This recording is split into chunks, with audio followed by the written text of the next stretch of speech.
கிறிஸ்துவுக்குள் அருமையானவர்களே, ஆண்டவராகிய இயேசு கிறிஸ்துவின் இனிய நாமத்தில் உங்களை வாழ்த்துகிறேன். இன்றைக்கும் லூக்கா 15ஆம் அதிகாரம் 31ஆம் வசனத்தை எடுத்து நாம் தியானிப்போம். மகனே, நீ எப்பொழுதும் என்னோடு இருக்கிறாய், எனக்குள்ளதெல்லாம் உன்னுடையதாய் இருக்கிறது.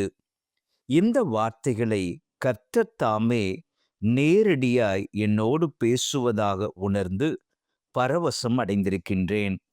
இந்த வார்த்தைகள் எனக்கு மட்டுமல்ல, ஆயிரக்கணக்கான பரிசுத்தவான்களுக்கும் மன மகிழ்ச்சியை கொடுத்திருக்கிறது.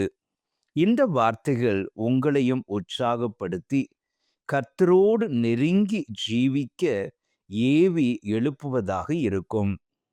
லூக்கா 15ஆம் அதிகாரத்தில் வருகிற சம்பவத்தை பொதுவாக அநேகர் கெட்ட குமாரனின் சரித்திரம் என்று சொல்லுவார்கள்.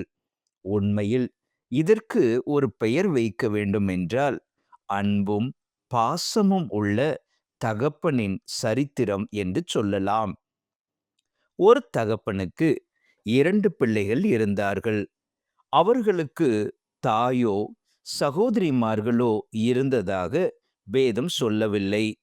இளையவன் தகப்பனை நோக்கி, என் ஆஸ்தியில் எனக்கு வரும் பங்கை தர வேண்டும் என்று கேட்டான்.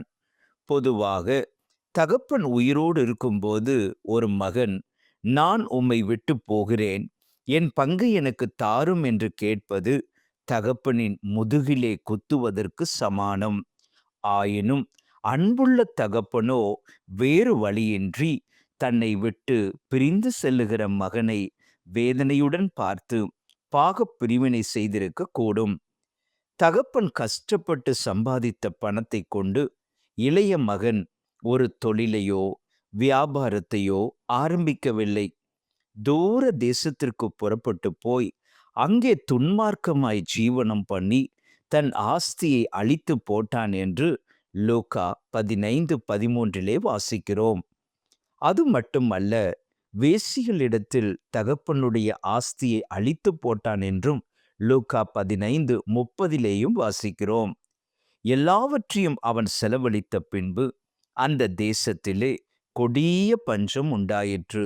முடிவில் ஒரு குடியானவனிடம் பன்றி மேய்க்கும் வேலையை ஏற்படுத்தி கொண்டான். அங்கே அவனுக்கு சரியான உணவு இல்லை.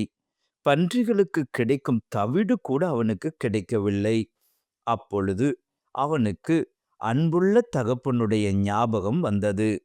அவன் தீர்மானித்தான், நான் எழுந்து என் தகப்பனிடத்திற்கு போய், தகப்பனே, பரத்திற்கு விரோதமாகவும் உமக்கு முன்பாகவும் பாவம் செய்தேன். உம்முடைய கூலிக்காரரில் ஒருவனாக என்னை வைத்துக் கொள்ளும் என்று கேட்பேன் என்று சொன்னான். குற்ற மனசாட்சியினால் பாதிக்கப்பட்ட இளைய குமாரன் தகப்பனிடத்தில் தள்ளாடி நடந்து வந்தான்.